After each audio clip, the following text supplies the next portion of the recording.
ईद से ठीक पहले देश के अलग अलग हिस्सों में सुरक्षा व्यवस्था बढ़ा दी गई है। वजह है आज देश भर में अदा की जाने वाली जुमे की अलविदा नमाज।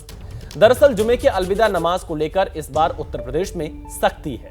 यूपी के कई जिलों में इसे लेकर कई खास दिशा निर्देश जारी किए गए हैं, जिसमें सड़कों पर नमाज पढ़ने को लेकर पूरी तरह से पाबंदी है।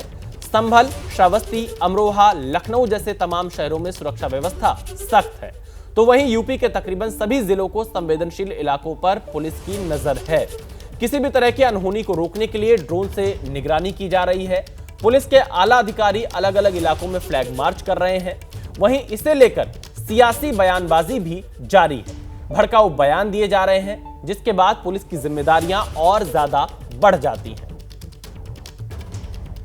तो आप ये 4 तस्वीरें देख रहे हैं संभल, श्रावस्ती, अमरोहा और मुरादाबाद से, जहां पर पुलिस के द्वारा फ्लैग मार्च किया जा रहा है। रैपिड एक्शन फोर्स के जवान संभल में आपको नजर आएंगे, श्रावस्ती में भी आरएएफ के जवान फ्लैग मार्च कर रहे हैं, अमरोहा में यूपी पुलिस सतर्क मोड में दिखाई दे रही है, मुरादाबाद में भी यूपी पुलिस के जो वरिष्ठ अधिकारी हैं वो सड़कों पर नजर आ रहे हैं। आज अलविदा की नमाज है और जिसको लेकर सुरक्षा व्यवस्था खासतौर पर उत्तर प्रदेश में चाक चौबंद की गई है, क्योंकि जो निर्देश दिए गए कि सड़क पर नमाज नहीं पढ़नी होगी, छत पर नमाज नहीं पढ़ पाएंगे। मेरठ पुलिस तो यहां तक कह रही है कि अगर सड़क पर नमाज पढ़ने निकले तो पासपोर्ट और लाइसेंस तक रद्द हो सकता है। आगे बढ़ते हैं। अलविदा की नमाज को लेकर समाजवादी पार्टी के सांसद रामजी लाल सुमन की प्रतिक्रिया सामने आई है। रामजी लाल सुमन ने कहा है कि मुसलमान की नीयत पर लगातार सवाल उठाए जा रहे हैं। कांवड़ यात्रा के दौरान भी ऐसा ही हुआ था। साथ ही उन्होंने कहा कि मुसलमान पहले भी नमाज करता था, आगे भी करेगा। इसके लिए प्रशासन को इंतजाम करना चाहिए।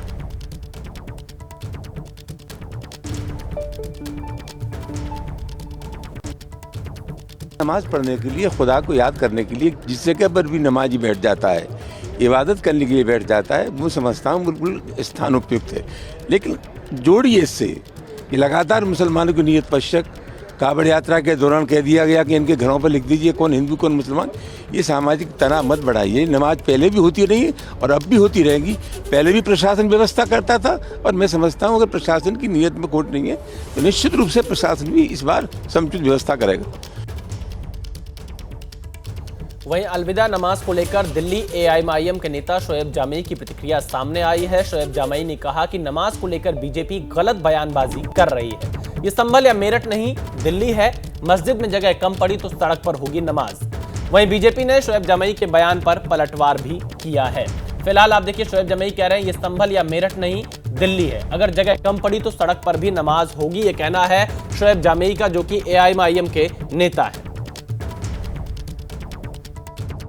दिल्ली है, संभल या मेरठ नहीं है, ये दिल्ली सबकी है और यहाँ नमाज भी होगी और ईद भी मनाई जाएगी और सब लोग उसमें साथ देंगे।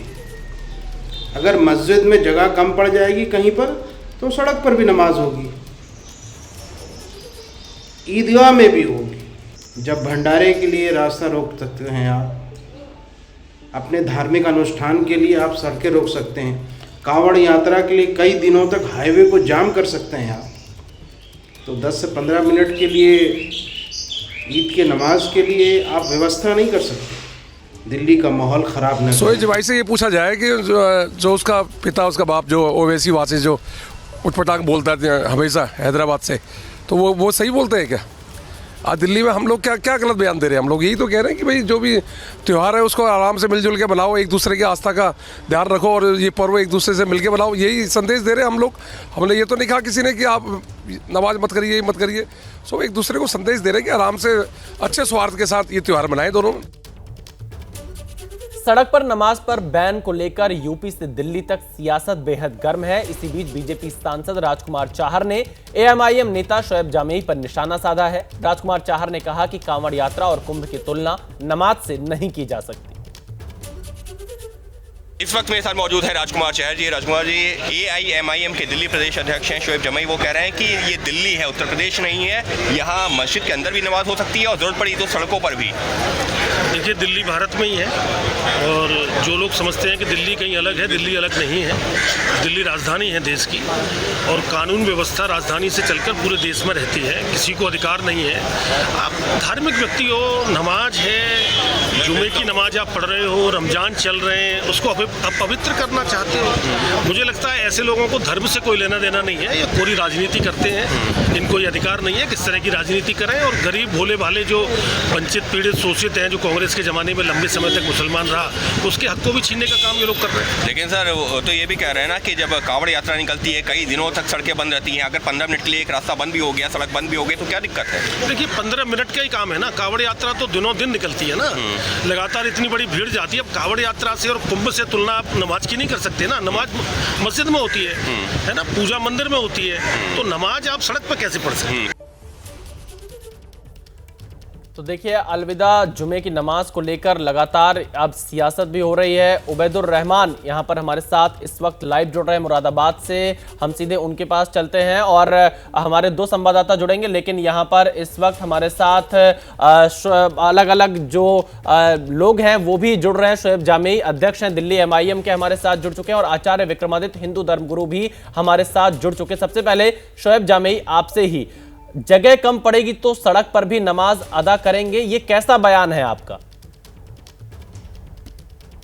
नहीं, ये बहुत सामान्य सा बयान है। हम तो देखते आए हैं कि नमाजियों की हमेशा पहली कोशिश ये होती है कि मस्जिद पहले भरी जाए, मस्जिद में पूरी नमाज पढ़ी जाए।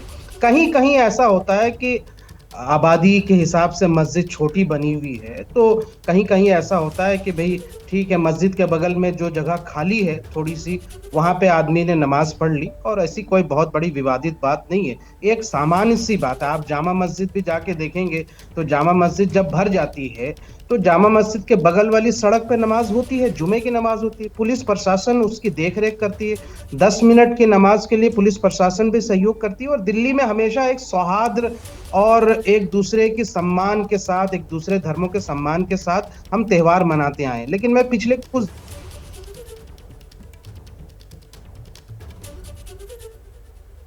लगता है शोएब जामेई से संपर्क अभी हमारा टूट गया है। जब वो हमारे साथ दोबारा जुड़ेंगे हम उनसे बातचीत करेंगे। लेकिन आचार्य विक्रमादित्य से भी बातचीत कर लेते हैं। आचार्य विक्रमादित्य, शोएब जामेई कह रहे हैं अगर जगह कम पड़ी मस्जिद में तो सड़कों पर भी नमाज अदा करेंगे। ये उत्तर प्रदेश नहीं, ये दिल्ली है।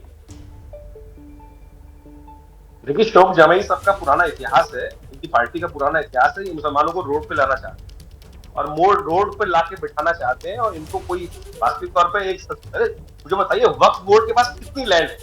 9.5 लाख एकड़ लैंड। क्या कर रही है वो लैंड? कौन कब्जे कर रखा है उसको? क्यों नहीं बनाते मस्जिद? अरे मस्जिद छोटी पड़ती है तो उसके बाद मस्जिद बना दो। मस्जिद नहीं बनाएंगे, स्कूल नहीं बनाएंगे, हॉस्पिटल नहीं बनाएंगे, लेकिन कब्जे जरूर करेंगे लैंड के ऊपर। कब्जे करोगे तो भाई ये समस्या आएगी ना। फिर मुझे जबरदस्ती ये दिखाना चाहते हैं मस्जिद खाली पड़ी रहती है और मस्जिद के बाहर बैठ। मैं एक ऐसे क्षेत्र में रहता हूं जहां मेरे आसपास बहुत सारी मस्जिदें हैं। मैंने देखा है कि मस्जिद खाली पड़ी है लेकिन रोड पर बैठ के नमाज अदा करनी है, क्योंकि अपनी संख्या बल दिखाना, संख्या बल दिखाने का सारा खेल है। और सबसे बड़ी बात मैं कह रहा हूं, हिंदुस्तान में यदि तीसरे नंबर की सबसे बड़ी लैंड किसी के पास है तो वो वक्फ बोर्ड के पास है। 9.5 लाख एकड़ लैंड, उसके बाद भी कहते हैं मस्जिद नहीं है। भाई कितनी लैंड चाहिए आपको? 9.5 लाख एकड़ में कितने लोग बैठ जाएंगे? कहाँ बैठ जाएंगे? कितनी जगह स्थिति हो जाएगी? लेकिन ये सारा का सारा खेल जो है कुछ और है। आम आदमी को समझ आना चाहिए। इनकी राजनीति रही है शुरू से इस देश के अंदर, जब से इस्लाम आया इनको राजनीति रही है संख्या बल दिखाओ, ये धर्म नहीं। देखिए, आचार्य विक्रमादित्य कह रहे हैं कि संख्या बल दिखाने के लिए शोएब जामेई ये कह रहे हैं कि सड़क पर नमाज के लिए आना चाहिए। शोएब जामेई, कि आप संख्या बल दिखाना चाह रहे हैं और आप ये क्यों कह रहे हैं कि ये उत्तर प्रदेश नहीं दिल्ली है? क्या बताना चाह रहे हैं आप इसके माध्यम से? नहीं, देखिए, आचार्य विक्रमादित्य जी को इस बारे में ज्यादा नॉलेज नहीं है और वो शायद मस्जिद के आसपास रहते हैं। लेकिन कभी एक बार मस्जिद भी जाकर देखिए और कुछ सीखिए कि मस्जिद के अंदर कितनी शांति और खामोशी के साथ इबादत होती है। ये जरा आपको सीखना चाहिए। रही बात उत्तर प्रदेश की तुलना पर, तो मैं तो देख रहा हूँ, पूरा देश देख रहा है कि किस तरीके से मुस्लिम त्यौहार हो या कोई भी त्यौहार हो, लगातार प्रशासन एक खौफ का माहौल बनाता है। अरे भाई, मस्जिद के नमाजी हैं, नमाज पढ़ेंगे, ईद की नमाज पढ़ेंगे, अपने अपने घर जाएंगे। कभी आपने देखा है कि मुस्लिम त्योहारों में यहाँ से कोई मुस्लिम भीड़ जाके कहीं जगह जाके डांस करती है या किसी दूसरे समुदाय को गाली देने का काम करती? कभी नहीं ऐसा हुआ। हम अपने खुशियां मनाते हैं, अपने लोगों के साथ मनाते हैं और खुशियां बांटते हैं, बात खत्म। लेकिन लगातार प्रशासन का इस तरीके से खौफ का माहौल बनाना और इस तरीके से दिखाना कि जैसे कोई बहुत बड़ा यहाँ से एक ऐसा लेकिन शोएब जामियाई, क्या सड़क जाम करना ठीक रहेगा? हजारों सालों से नमाज होती आ रही है। सुना राज्यसभा में हंगामा हो रहा, सीधे आपको राज्यसभा की कार्रवाई दिखाते हैं, क्या कुछ हो रहा है राज्यसभा में। वाजपेयी जी, अरे बैठो यार। अध्यक्ष महोदय, एक बार एक सदस्य के कहनामे को तो छोड़ा जा सकता था, लेकिन माननीय नेता प्रतिपक्ष ने कांग्रेस का राष्ट्रीय अध्यक्ष होते हुए आज इस सदन में जो कुछ भी कहा है वो अक्षम्य है। वो अपराधियों को पूरी तरह संरक्षण देने का काम करता है। उन्होंने सपोर्ट कर रहे हैं उनको। उन्होंने राणा सांगा को जानबूझ करके दलित समाज से जोड़ करके दलित का मुद्दा उठा करके राणा सांगा को दोबारा अपमानित किया है और इस मामले का राजनीतिकरण किया है। यह कांग्रेस की सोची हुई मंशा है। डॉक्टर अंबेडकर एक दलित है। डॉक्टर अंबेडकर ने कहा था 25 अप्रैल को चाहे जो भी हो जाए इस देश की कांग्रेस में कभी भी नहीं जाया जा सकता है। दलित समाज की चिंता थी इस कांग्रेस को लेकर के। आज खड़गे जी ने अपनी उसी मानसिकता को जो देश के स्वाधीनता आंदोलन की लड़ाई लड़ते हैं उसी को सिद्ध किया है। इतिहास गवाह है, ये कांग्रेस इरविन के साथ समझौता करती थी और हमारे देश के संघर्ष करने वालों को फांसी पर चढ़ाने की समझौते किया करती थी। ये इसका इतिहास गवाह है। ये राष्ट्र विरोधियों के साथ रहने के आदी है, ये डीप स्टेट के हिस्से है। इसलिए आपका कहना अपनी जगह सही है, लेकिन जब तक अब रामजी सुमन जी और कांग्रेस पार्टी दोनों खड़ी होकर के अपने स्टैंड पर माफी नहीं मांगेगी, हम इस मामले को समझौता नहीं करने जा रहे हैं। Honorable, please, देखो साहब, and one sec, and Khadge ji, I would only make one appeal. Sir, That one thing which emanates from Radha Mohan Agarwal's reflections here is that the honorable member who made highly disparaging, objectionable remarks here, and the remarks were expunged. According to the honorable member Radha Mohan Agarwal, the honorable member has reiterated that I stand by those disparaging observations and will never retract. Now, I am not aware about the reality of it. Sir, but if that be so,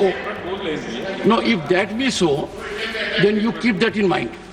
Because according to me, what has been expunged in the House, the honorable member will not reiterate. But if the honorable member has asserted that I will continue to say so all my life, then that requires deep thought process. Honorable, leave the question. मैं वाद विवाद में नहीं पढ़ना चाहता हूँ, लेकिन मैंने पहले ही कहा, आप जो बातें कही राणा सांगा के बारे में, राणा प्रताप जी के बारे में जो बातें कही और देश के अन्य भागों में भी जो देश के लिए लड़े मरे अपना जान दिए, उन सबका हम सम्मान करते हैं। ये बात मैंने कही और आपने जो कही उसको मैं सेकंड किया। इनको क्या आपत्ति है उसका? दूसरी बात मैंने ये कहा कि कोई बात का आपको और उनमें इतिहासकार आपके और उनके अगर है, उनमें मतभेद है तो आप जुड़ा। इसका मतलब ये नहीं किसी का घर जलाओ, किसी के घर के ऊपर बुलडोजर लगाओ, किसी के ये करो, किसी के बच्चों को मारो। तो ये बात सर, ये बात मैं नहीं मानता। संविधान इसका परमिशन नहीं देता और संविधान जब परमिशन नहीं है, ये बातें यहाँ लाना ठीक नहीं है। इसीलिए मैं आपसे अपील करता हूँ, उनको कम से कम इतिहास पढ़ के और उन्होंने जो इतिहास पढ़ के एक दूसरे से बात करने दो, लेकिन मैं तो आपके बात को सपोर्ट कर रहा हूं। मैं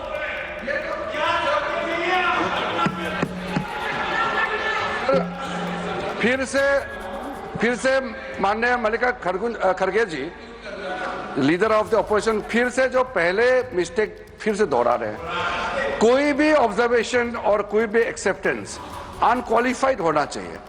वो शुरुआत तो ठीक लगता है कि चेयरमैन साहब ने जो बोला ठीक है, मैं मंजूर करता हूं। साथ साथ जो वो जोड़ते हैं कि दलित है इसलिए अटैक किया है, अगर वो ऐसा नहीं बोलते तो जो प्रकरण हुआ है वो तो उससे जुड़ा हुआ है, उसको दलित है बोल के जो भी घटना वो नहीं है, वो वक्तव्य की वजह से ये जो खड़ा हुआ है। आप एक दलित है, हम एक रिजर्व कैटेगरी है। वायलेंस को कोई भी यहाँ जस्टिफाई नहीं कर सकता है। सर, चेयरमैन सर, हमारा लोकतंत्र में बोलने का आजादी तो है, हमारा देश नियम कानून से चलता है, इसमें कोई हम लोगों में विरोधाभास नहीं है। लेकिन आप बार बार ये कह रहे हैं दलित है इसलिए अटैक किया है। आप जो वक्तव्य मेंबर इस सदन में देता है वो एक रेस्पॉन्सिबल स्टेटमेंट होना चाहिए, लेकिन आप कैसे जाम मार करके दलित है इसलिए अटैक किया है, आप क्यों जाति को इसमें जोड़ना चाहते हैं? इसमें जाति धर्म का विषय ही नहीं है। ये एक मेंबर ने जो स्टेटमेंट दिया है उसको खंडन करने का विषय है। एक तरीके से आपने समर्थन दे दिया है कि हमारा रामजीलाल सुमन ने जो कहा है सही कहा है, आप एक तरह से इंडोर्स कर रहे हैं। आप अनक्वालिफाइड इंडोर्स कीजिए चेयरमैन का ऑब्जर्वेशन को। ऑनरेबल मेंबर्स, वो बात दोहरा के असत्य बात को सत्य करना चाहते हैं। मैंने तो आपको बोला नहीं कि आपका समर्थन करता, आप जो बोले स्टेटमेंट उसका मैं था, लेकिन मैं ये कहा कोई भी सदस्य हो, चाहे वो दलित हो, स्वर्णीय हो, दूसरा कोई भी हो, लेकिन क्या आप कानून अपने हाथ में लेके उस सदस्य का घर बर्बाद कर सकते हो? और एमपी की सुरक्षा होना चाहिए, ये मुद्दा है। कोई भी रहे, एमपी की सुरक्षा होना चाहिए। Shri Piyush Goyal, honourable members, before I give the floor to him, a serious development that has taken place is what has been indicated by Radha Mohan Agarwal ji. He says that after these objectionable, disparaging words against a great patriot of this nation were expunged by the chair, the honorable member has, in public domain, taken a firm stand that he stands by those observations and he will never retract those observations. If that be the situation, I would expect Professor Ram Gopal Yadav after Piyush Goyal to clarify the situation, and let us take all steps. Let us take all steps so that a voice emanates from this house. We calm down the situation. Piyush Goyal. माननीय अध्यक्ष जी, मैं आपकी बात का समर्थन करता हूं कि वास्तव में जो विषय है इसके दो पहलू हैं। एक तो एब इनिशियो जो माननीय रामजीलाल सुमन जी ने कहा है, वो इतना निंदनीय है, इतना बेशर्मी का वाक्य है, इतना ज्यादा घोर उन्होंने अपमान किया है देश के वीरों का। और उसके ऊपर अमर्यादित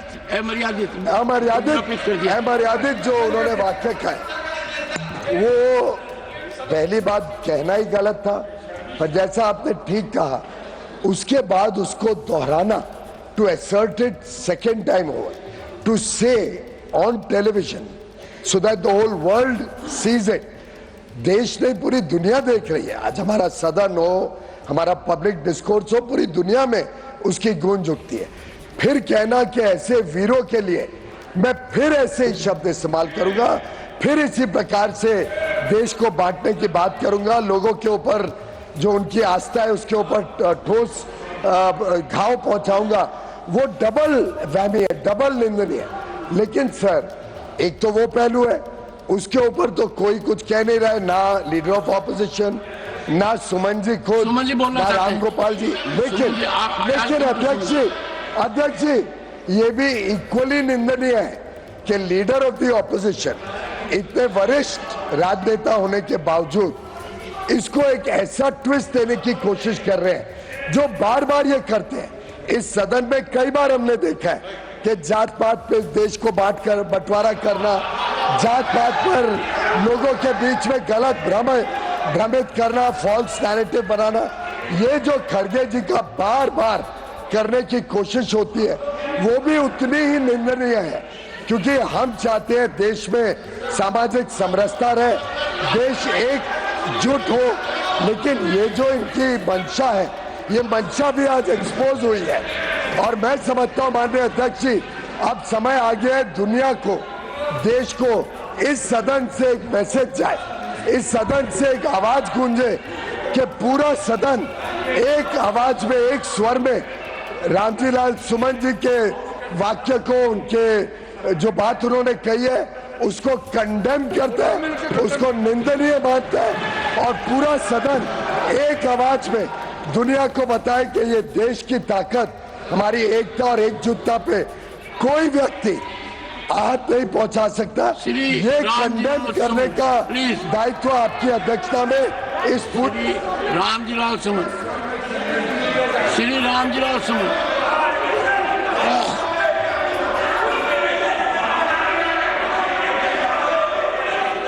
सभापति जी is going on record, accept the speaker consent. सभापति जी,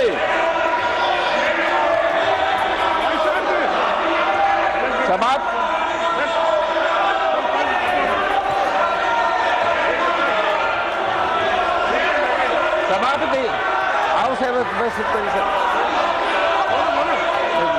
बोले The house is adjourned to meet at noon today.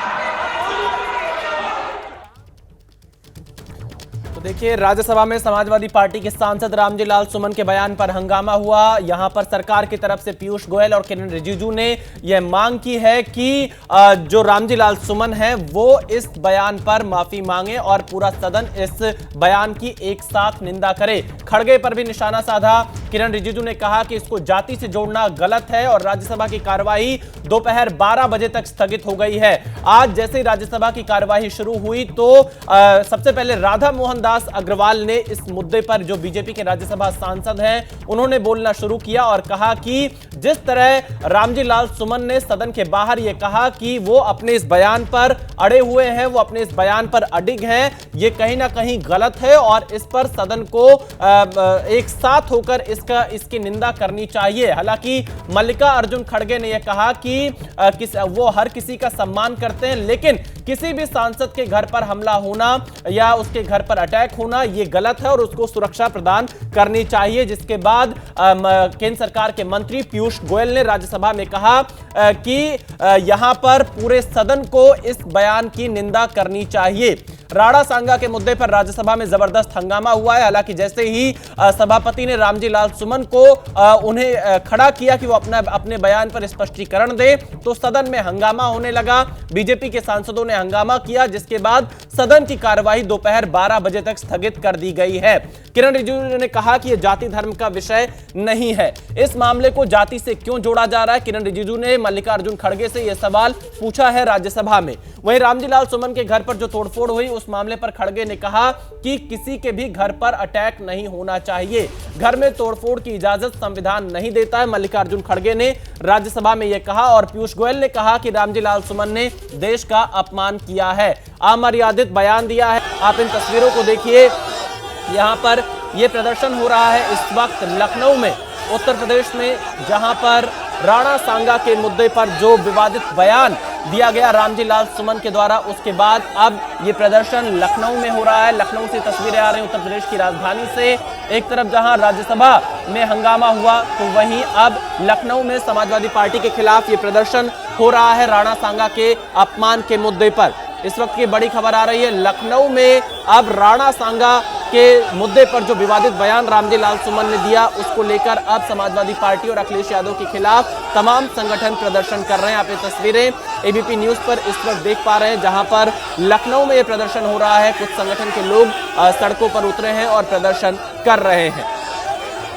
Uttar Pradesh की राजधानी लखनऊ से ये तस्वीरें आ रही हैं। रामजी लाल सुमन के बयान के बाद लगातार हंगामा हो रहा है, देश भर में विरोध प्रदर्शन देखने को मिला और राज्यसभा में भी आज जब सुबह कार्यवाही शुरू हुई तो राज्यसभा में भी इस मुद्दे पर बहस की शुरुआत हुई और मांग की गई है रामजी लाल सुमन से कि वो अपने बयान पर माफी मांगे। बीजेपी ने यह मांग की है कि रामजी लाल सुमन अपने बयान पर माफी मांगे और फिलहाल रामजी लाल सुमन जब अपना बयान देने के लिए खड़े हुए तो सदन में हंगामा हो गया और दोपहर 12 बजे तक राज्यसभा की कार्यवाही स्थगित हो गई। और इस वक्त ये तस्वीरें उत्तर प्रदेश की राजधानी लखनऊ से सामने आ रही हैं, जहां पर रामजी लाल सुमन के मुद्दे पर जो राणा सांगा को लेकर उन्होंने बयान दिया था, उस पर लखनऊ में हंगामा हो रहा है। समाजवादी पार्टी के खिलाफ ये प्रदर्शन हो रहा है। रामजी लाल सुमन के घर पर हमने तस्वीरें देखी थी, आगरा में किस तरह से तोड़फोड़ की गई थी, किस तरह से वहां पर प्रदर्शन हुआ था, जिसके बाद से समाजवादी पार्टी ने इस पूरे मामले को दलित एंगल से जोड़ दिया था और समाजवादी पार्टी के अध्यक्ष अखिलेश यादव ने कहा था कि रामजी लाल सुमन दलित बिरादरी से आते हैं, इसीलिए उनके घर पर हमला हुआ है। और अब जो बयान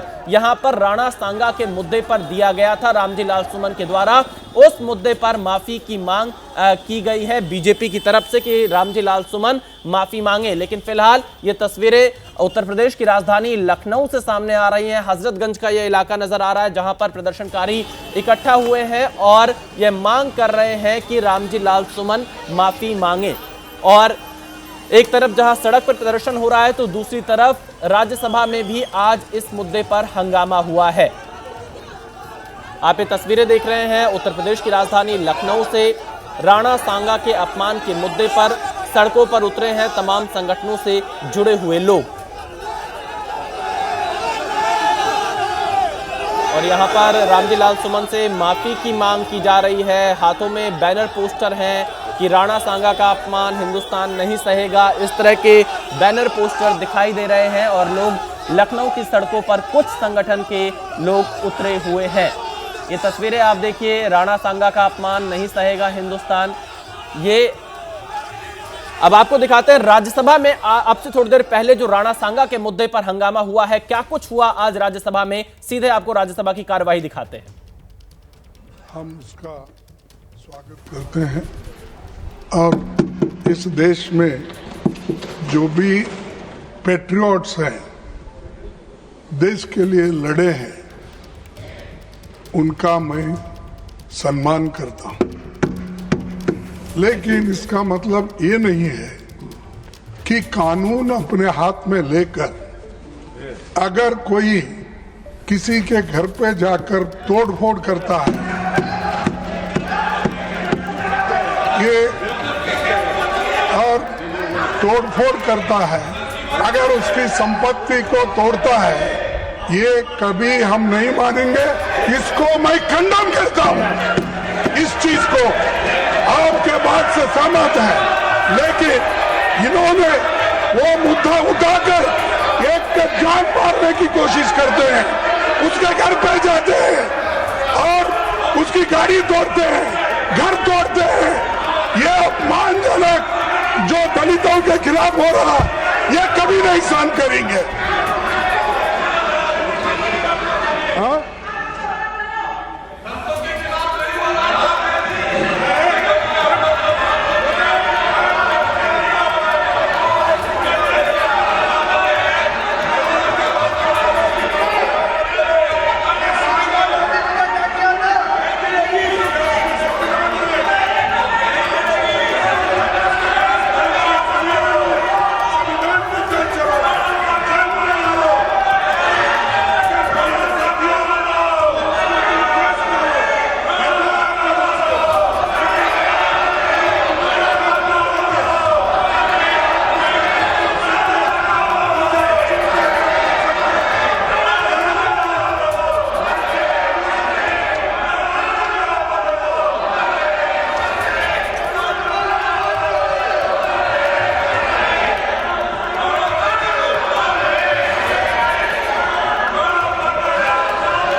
सड़क पर नमाज विवाद पर समाजवादी पार्टी की सांसद इकरा हसन का बयान सामने आया है। इकरा हसन ने कहा कि यूपी सरकार ने नफरत बोने का ठेका ले लिया है। नमाज सिर्फ 10 मिनट की होती है, जब भीड़ बढ़ती है तभी ईदगाह के बाहर नमाज होती है, यह कहना है इकरा हसन का।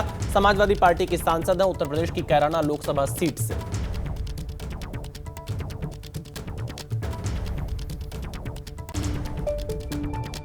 AIMIM दिल्ली के प्रदेश अध्यक्ष वो ये कह रहे हैं कि ये दिल्ली है, यहाँ पर मेरठ और संभल जैसा नहीं है, जरूरत पड़ी तो सड़कों पर भी नमाज के लिए लोग उतरेंगे, आएंगे। देखिए, नमाज सिर्फ 10 मिनट की होती है और मुझे लगता है कि उत्तर प्रदेश सरकार जो है उन्हें एक नफरत बोने का उन्होंने ठेका ले लिया है। एक मजहब के खिलाफ हमेशा कार्रवाई करी जाती है, हमेशा नफरत बोई जाती है और उसी के तहत ऐसे बयान आ रहे हैं। लेकिन मेरे देश में होती आई है और होती रहेगी, कोई रोक के दिखा दे नमाज को।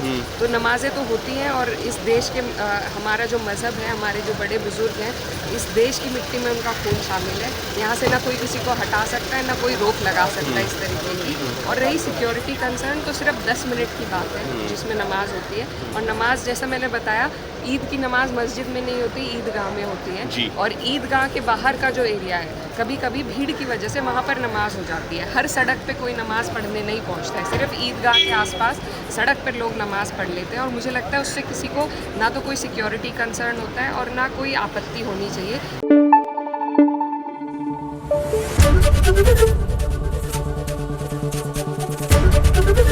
ABP न्यूज़ आपको रखे आगे।